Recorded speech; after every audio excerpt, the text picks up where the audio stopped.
What's up, guys? Welcome back to another episode. I'm here with Andy again. He has returned after his full week hiatus to do a little team audit show. Andy, what have you been up to and how are you doing tonight? Well, it's not a euphemism. I've been filming beaver trapping in the backcountry, like literally. So there's not a whole lot of service there, but a lot of beavers. So that does not sound super fun, but yet it does at the same it's time. interesting. I'll give it that. It's something that I never really thought about doing much, growing up, and I've found myself in that position a couple times in my adult life. So I've been doing that, getting ready for another work trip, but mainly just loving these playoffs and getting super pumped for the Super Bowl. That's been 100%. the big thing going on. So what Andy and I are going to be doing today is we're going to be going over three teams. One of them is actually one of Andy's teams. The other couple are just kind of teams from some leagues we're in. And we're just going to kind of go over how we think about and look at some of our teams in the offseason. We're just going to audit these teams, right? We're going to go over 3 steps for each team.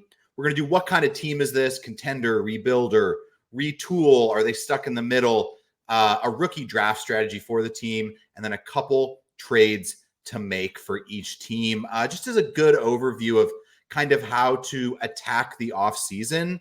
I don't know about you, Andy, but I like to kind of, when the season wraps up, write down or have some sort of plan for the offseason so I kind of know what moves I'm looking to make. No, I think it's a really great point is, you want to know, kind of going into next year, like, what are you looking for in your team? Do you think, are you going to try and win it all this year? Do you, maybe just need a few other pieces, make a few good trades, or, is it time to burn the thing to the ground and start over? And that's, this is a great time to go after trades. Those draft picks are only going to get more and more expensive as we get closer to the draft, if that's what you're after. And I think it's a great time to buy, some veteran guys too. There's a lot of uncertainty about some older running backs, and I think a lot of them you can get a little on the cheaper side. So I completely agree. There's a lot of risk this time of the year, but sometimes that risk can be really what turns your team around. So Andy and I are going to kick off this first team. I'm going to quickly read through it, and then we're going to let Andy kick off what type of team he thinks this is. So it's a 10-team, 1 QB, 0.5 PPR.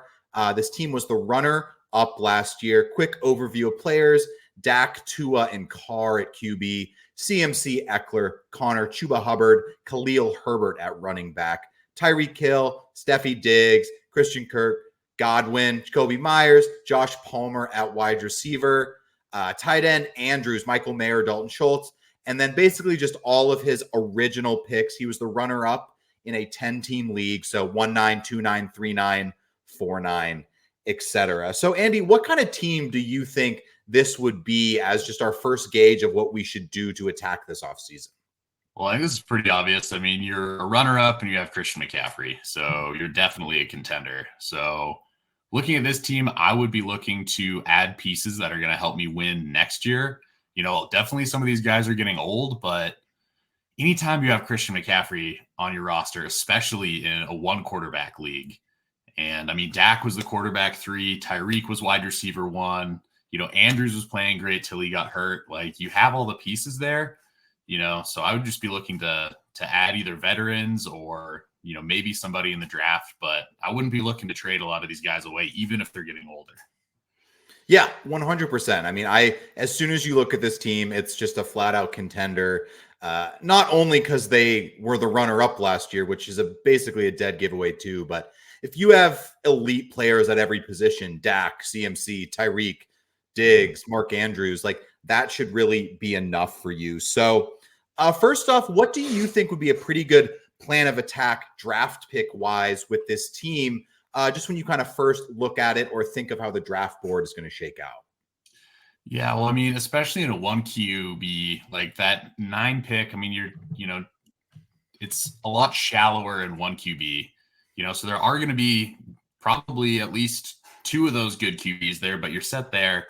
So really where I see it is you need some more wide receiver depth and running back depth. CMC's great, but Eckler wasn't looking as good last year. Connor still hopefully could be good for you. So I think running back, and then also Diggs started out amazing, but then really fell off the second half of the year. I think he'll bounce back, maybe not to be a wide receiver 1, but I don't think he's just going to be like wide receiver 40 something or whatever he was the second half of the year. So I would just be looking at best player available at 1.9, whether it's a wide receiver you like, or probably there's, maybe only 1 or 2 running backs are going to be gone at that point. So that's, just best player available. Yeah, I mean, what I wrote down, and this may be treating it like a trick question, but for draft strategy, I wrote trade picks. First off, I would probably be willing to move these picks just because I think you could get more immediate production by moving the picks instead of trying to take players.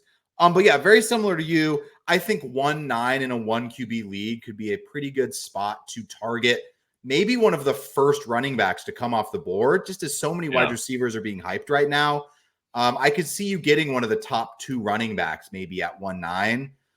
Or maybe one of the wide receivers too. One of the wideouts I wrote down that's kind of starting to gain a little ground is Lad McConkey, the guy out of Georgia. Or just great name. Targeting guys that you think might come in and be a little safer and just produce numbers year 1. Good route runners, not projects. You want guys that you can plug in to your lineup immediately, basically.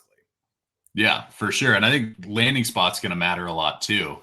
JSN was, I still think, a great dynasty pick in the rookie drafts last year. I think he's going to have a great career, but on a win now team, he didn't help you nearly as much as some of the other guys did. Whereas like Jordan Addison, who was drafted a few slots later, immediately produced and was able to be the wide receiver 2 on the team. So you definitely want somebody, if you're going to go that route, who's going to be making an impact right away. 100%. So moving on to some trades, what were a couple things you kind of wrote down as a couple ideas for this team to maybe improve running back, wide receiver, etc.? Yeah, well, I think the biggest thing is you have Christian McCaffrey, and then there's a giant jump down for the running backs on that team. There's a lot of uncertainty. Where is Eckler gonna stay with the Chargers? He's a free agent. Where's he gonna go? Are these guys gonna draft somebody? Is Khalil Herbert gonna be the guy in Chicago? So I would definitely be targeting some veteran guys. I'd be looking at Kamara, be looking at Chubb, be looking at Mixon, be looking at Jones, and all these guys. I mean, if you look at different dynasty value charts, a lot of them are pretty low on there, and you should be able to get them without giving up crazy amounts of space. Like, I think you could get some of those guys, you might not even have to give up 1.9. You could use that as a trade for somebody else as well, but it could be, like Dalton Schultz and the 2.9 for like an Aaron Jones, depending on how the person's team is and how they view Aaron Jones. He's coming on to be almost 30, but when he's on the field, he was still electric. So I'd be looking at some of those guys. Yeah, a couple trades. I'm going to throw these at you. Here's a couple that I jotted down, and both of my trades did actually involve the 1.9, just because I was like, if you're going to go get an elite player, I think using the 1.9 is probably your best bet on this team. So I wrote down 1.9 and Schultz, or the 3.9, maybe going after Rachaad White, 1.9 and a third. Rachaad White, 1.9 and a third for Debo. I mean, I think these are kind of guys in this area. Now with CMC, that's a little funky with Debo. At times, this is more just like the range I think you could attack. And then here's a ballsier one that I think I'd probably honestly be even more willing to pay. How about 1.9 and 2.9 and you go get Jalen Waddle and you just go full Dolphins? Tua, Tyreek, Waddle, and you just stack them. But I mean, like you, I think you definitely should be using these picks and these players to go get someone to win. Yeah, I mean, Cooper Kupp's another guy that I love too. He's wide receiver 34 on Keep Trade Cut, and he is turning 30, but how he excels is he's so good at reading defensive coverages and knowing where to find the open space that he seems to me to be a guy who's still going to be a fairly productive wide receiver even as he gets older, because he's never been like a physical freak. So it's these old veterans that, you can probably buy on the cheap, but then if you can make a package with picks and go get, not a young stud, but like somebody in their prime who's producing at a high level, I think that's a great way to go too. Okay, so let's move on to the second team for tonight. And this one's going to be fun. This is actually a team of Andy's from a league of ours. So, Andy, I'm going to let you read off the roster. I want to hear your voice inflection as you speak about each position group. You didn't put Zach Wilson down for quarterbacks, as you know. I didn't. He did not make the list, sadly. Oh man, that one will haunt me, drafting him over Waddle. But quarterbacks, we got Tua, Jordan Love, Desmond Ridder. Running backs, we have Kenneth Walker, Zamir White, Damian Pierce, Dylan, DeMercado. Wide receivers, we got Pittman, Jordan Addison, Deontay Johnson, Marvin Mims, Romeo Dobbs. Tight ends, Mark Andrews, Daniel Bellinger, and picks 1-4, 2-4, 2-9, 2-2, 3-4, 3-11, 408. So a decent amount of later picks, one premium one. This is the 3 dynasty leagues that I'm in. This is the team that needs the most help. So that's why I was really wanted to talk about it and get some other some feedback on her. For sure. So before I kick off kind of what I wrote down, how would you label this team? And then also feel free to transition into kind of your draft strategy approach as well. Seeing as you do have a lot of maybe not early capital, but a good chunk in the middle of the draft. Yeah. So, I mean, at the 1-4, like I'm looking to take best player available there. Like I would love it if Malik Neighbors fell to 1-4.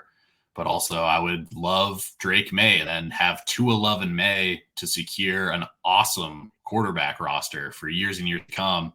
You know, if I go that route, then it's looking a lot more like a rebuild, and I'd probably be looking to trade Walker, maybe trade Andrews. But, you know, if you plug in Neighbors and he comes in as, you know, a wide receiver 1, then it's, well, maybe what else could I do to maybe add somebody to this team, like another running back to give me a shot at a title. So I'd say it's definitely a retool, but closer to a rebuild than a contender for sure. Yeah, definitely not a contender. Not to talk crap about your team, but just not a contender. It is a tough one. I mean, draft strategy wise, yeah, I was kind of with you. I think at 1-4, Malik, May, or Daniels. For 2-4, I wrote down specifically Jatavian Sanders, the guy coming out of Texas, tight end 2 in the class. Seeing this is a tight end premium league, I do kind of like the idea of adding another younger kind of tight end behind Andrews. And you may hear why when we come to the trade section of this team, but also I just think getting a guy under Andrews kind of allows you to pivot from Andrews if you want. Whereas right now, there would be zero reason to pivot from Andrews until you have a replacement strategy, basically. Yeah. But just kind of like you said, I mean, one good running back, a couple of what ifs, a good receiver core missing that just 1A guy. High-end one. Yeah. I think there's a couple 1B guys in Pittman and Addison. I just think, a 1A guy is really what's missing. But great draft capital to really build some depth and just kind of see what happens in the draft room. So what were a couple trade ideas that you wrote down for this? And then I'll get into the couple I wrote down. Yeah, I mean, something I was thinking if I do want to go more of a rebuild is try and maybe package Andrews and try and get the 105 and take Bowers and then either one of those quarterbacks or Neighbors, whoever's there, you know, get younger and still get somebody who I think is going to be a great player at that position. I still think Andrews has a lot of productive years left, though. I mean, tight ends, Travis Kelce's 34, and we're maybe starting to see what we thought was maybe a fall off, but then he's been great in the playoffs, so who really knows? And then, you know, I could also try and maybe if I take Drake May, try and package Tua for, you know, a young stud wide receiver and like a second. I think Tua in a super flex is worth more than like an Olave, an Ayuk, a Tank Dell, you know, be able to get them and maybe another player some capital. So yeah, those are some bigger moves that it's tough, man. I agree. I like the idea of if you end up getting like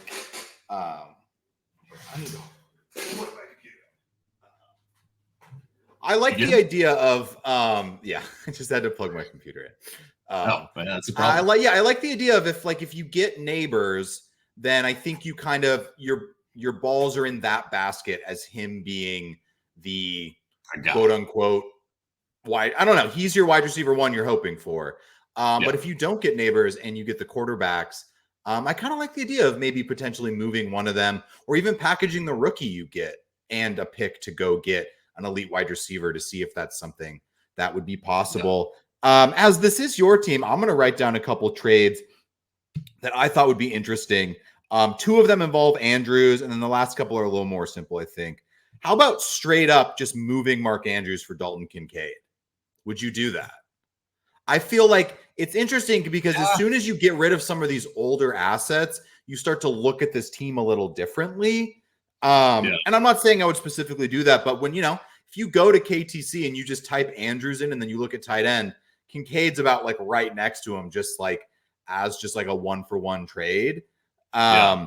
Another one I had moving Mark Andrews, I had Andrews and Romeo Dobbs for Cole Kmet, a 25 first and a 24 third. So basically the idea would be you're tiering down at tight end to get a guy who's still pretty good, a guy we both have as a top 10 tight end, but then you're gaining a future first. I think on the calc I had it as a mid to late first. Let's not assume it's early because anyone trading for Mark Andrews, I'm not going to claim that their picks are probably going to be early. So what do you think about those two? Is moving Andrews and seeing what happens? But it's hard because just like you said, Andrews is he could be such a league winner if he kind of returns to the form that we've seen him be in multiple times. No, yeah, for sure. I mean, he's a guy that I've loved for a long time. I know there were some offers a few years ago that I was getting for him that I really wish I would have taken at the time. But he's definitely someone that, he's one of the oldest players on this team. In fact, he might, out of all these guys listed, he is the oldest. He's 28 and a half years old. So he'll be, around 29 starting next year. Not crazy old, but, I like the Kincaid move a little bit more. I like Cole Kmet, but I definitely think there's a better chance that Kincaid could jump up to be one of those top guys where I feel like Cole Kmet is going to be a solid tight end. But, I don't think he's going to, be a guy who's like the number one target on his team. Whereas Diggs gets older, I feel like Kincaid could do that in a great offense too. So that is a little interesting, something, I might want to think about. Yeah. I think for me, when I look at rebuilding teams, you need to kind of look at who your pillars are and who are you going to win with 3 years from now. And Andrews potentially, but it's definitely his last leg. The other two I wrote down just to kind of tail this off. I think first off, and this is just a good example of, I think, what all rebuilding teams should do. I was just like AJ Dillon, late third, get him off the team, get the pick. Those are the kind of players that are just like, I just think they are such a waste of space and I will just take the picks for them and not worry if I got a little too much. And the last one would be, how about Deontay Johnson and Zamir White for a future first? Just to kind of move two of these guys that are more middle assets. I like Deontay, but I think his time as a top 15 guy are kind of gone, even though I think he's a good route runner. And then Zamir I like as well if you're a competing team. And Zamir's tough. Maybe you'll hold him and he turns into something, but also kind of packaging him and allowing his value to kind of get you a first rounder might be kind of nice. No, and I'd like that second trade idea quite a bit. Deontay's a guy, how much I've loved Deontay Johnson these last few years, how good of a receiver he is as a route runner. I know Matt Harmon, reception perception charts him super high. But for this, he just doesn't quite seem to fit, if we are going to start really rebuilding for what he can give me versus, a team that maybe just needs, a third wide receiver, a fourth wide receiver to really compete.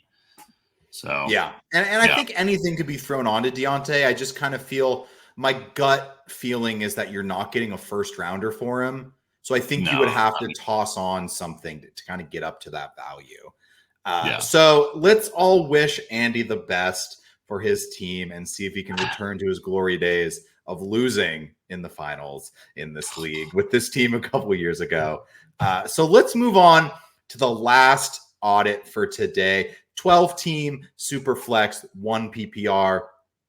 We got Deshaun Watson. This team's quarterbacks were nice and sketch, so I did include Zach Wilson and Taylor Heineke just to put some more names on the line. That's not a lot of depth in a super flex. RB-wise, though, Bijan, Achane, Keaton Mitchell, Jaleel McLaughlin, wide receivers, Jefferson, Puka, Pittman, Tank Dell, Quentin Johnson, Josh Downs.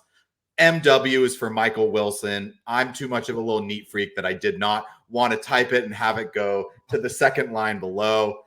Tight end wise, Trey McBride, Kyle Pitts, Kate Otten, picks 1, 2, 1, 4, 2, 3, 2, 4, 3, 3, 3, 4, 4, 4. So Andy, how do you feel kind of looking at this team? This is one that Andy, when I put it on our little PowerPoint, he had not seen before. So I'm curious his reaction just looking at this team and his thoughts moving forward. I mean, it's a sexy looking team. Like, obviously, there's a huge need at quarterback in a super flex, but other than that, it's young. Wide receiver room is absolutely stacked. Tight ends, there's, 2 guys that I have in my top 6 or 7 guys in McBride and Pitts. Especially with a new coach coming to Atlanta, what Kyle Pitts finally could hopefully be. Running backs, a bunch of young guys that I like. If Achane can stay healthy, that's a home run. Obviously, Bijan. And then the picks to do a bunch of stuff. So I wish that this was my team in the other super flex. Yeah, this is a super fun team. I guess I'll ruin the facade for everyone. This is actually a rebuild team of mine. I like the picks. I really like this. I think the draft helped, man. This goes to show you hit on a draft class, obviously just by looking at this. Bijan, Achane, Puka, Dell, Josh Downs, Michael Wilson. Not going to count QJ as a hit. But, you can really turn a team around with a couple good draft classes. QB is a glaring hole, obviously. So let's move into the draft strategy. Andy, what are you looking at when you see all these picks?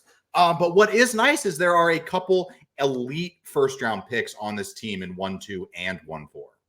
Oh, yeah. And I think Marvin Harrison Jr. is kind of the consensus 1, 2, even in a super flex. So I'm fine taking him and then maybe trying to trade one of these other awesome young wide receivers. But I'm also fine just taking both May and Daniels at the 1, 2 and the 1, 4 and having, 2 young, awesome prospects and hoping that, if both of them pan out, then this is a super team. Even if one of them does, Watson as a quarterback 2 in super flex isn't the worst. He's definitely on a long-term contract, so he'll be playing at least a couple more years. Yeah, what I had exactly. Trading that 1, 2. Yeah, adding some other picks later on, grabbing a QB at 1, 4, and then if you could trade 1, 2 for like 1, 5 and, a couple and a solid receiver, another good player. I don't think that would be a terrible move either. But because obviously, like 1, 2, people are going to want Marvin Harrison Jr. and you're going to be able to get a haul if you want to trade that pick. So, yeah, 100%. Yeah, I had written down, I think 1, 2, Caleb or Marvin Harrison Jr. Not going to go outside the box on that one. Yeah. As of right now, I think those are pretty good. And I think what you get at 1, 2, I try to go best player available if I have them in separate tiers. But if I have players in similar tiers, I am okay going need if I have them at the similar range. Yeah. So for example, I think if you go Caleb, I think at 1, 4, I'd be crossing my fingers for Malik Neighbors there, just because I like the idea of adding one from each position. But Caleb and Drake May, if it goes Neighbors and Harrison in between you, like I am very okay with that. More than likely, I think you probably get Marvin Harrison Jr. And then I think at 1, 4, exactly like you said, Drake May, Jaden Daniels, kind of risk it on the rookie. I think Watson as a QB2, totally fine in a super flex league, especially for a team that this is the first year this team's going to try to compete. Yeah. And just strengths across the rest of the board, right? Like Bijan, Achane, top 10 running backs. Jefferson, Puka, Pittman, Dell, top 15 wide receivers. McBride, Pitts, top 5 tight ends. Like, I think you could be slightly weaker at quarterback and still win a championship with this kind of roster, which is a special kind of team, but doable. Yeah. I think as long as you have one quarterback one, a lot of times I think for Superflex, it almost takes two QB1s to really win.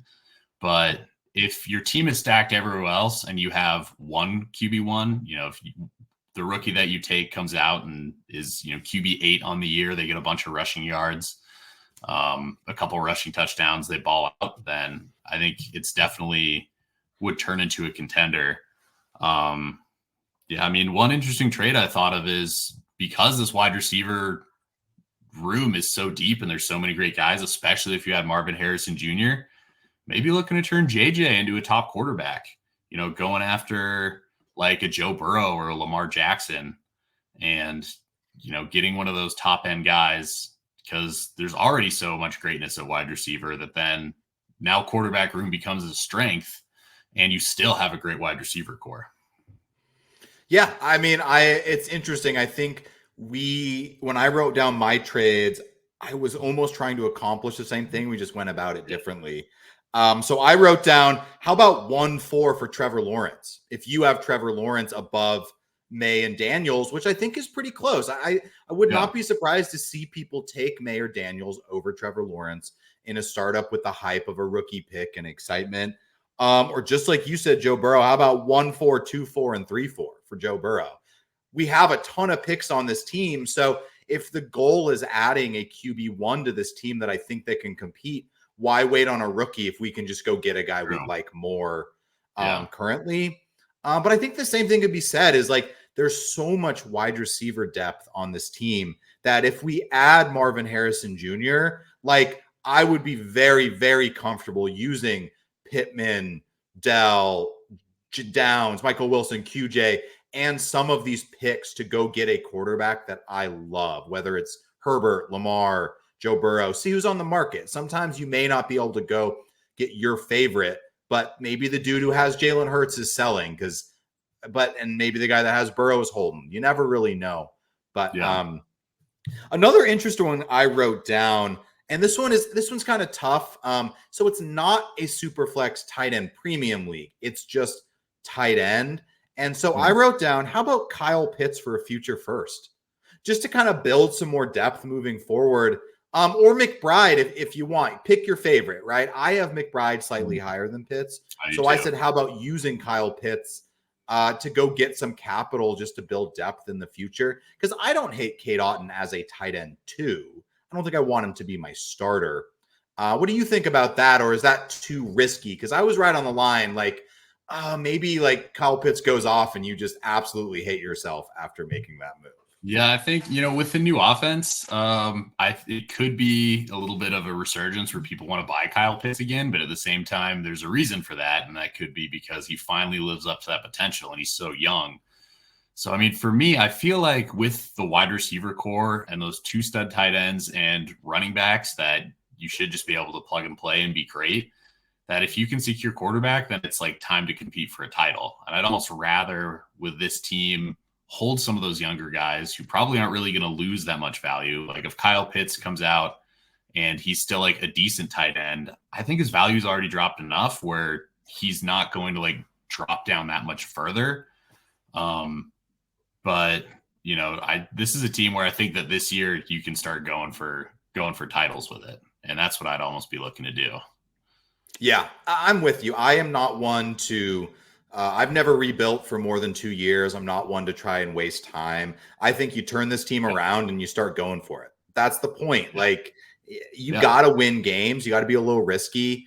And when you have Bijan, Achane, Jefferson, Puka, McBride, like this very well could be the best wide receiver core in the league, one of the best running back cores, and a top 3, 4, 5 tight end. So if you can just figure out quarterback with these 7 draft picks, you're basically good to go. And that's a lot of draft picks, man. People love draft picks. We all know that in dynasty leagues, how much people just love draft picks during the off season. 2-1 becomes 1-5 during the off season, man. It's just everyone wants it. Like it's so crazy, but that's what's so fun about dynasty football. True. So just to finish the show, we're going to go back to Andy's team just so you guys can really track along with Andy this season. I'll just maybe tweet Andy's roster once a day till he wins the title, just to do it. Might be a few years then. You might be a couple of years, yeah. I'm going to be the Jimmy G girl that was like, I'm drawing Jimmy G till he gets traded. I don't know if you remember that whole thing on Twitter. It was like 2 years. It was crazy. I was kind of concerned because technically he never got traded, right? Yeah, I forget. I did just stop seeing them was the thing. Yeah. So I don't know exactly what happened. But thank you guys for tuning in today, little team audit. This is kind of just our tester episode of this. So please, if you can, follow one of us on Twitter, shoot us your roster, and we would gladly do anyone's team, or comment below and I can give you my email. Go to my YouTube account. The email's on there. Send an email to me. I'd love to cover your team and kind of see just how we can work through it. So thanks for tuning in, y'all, and we will catch you soon.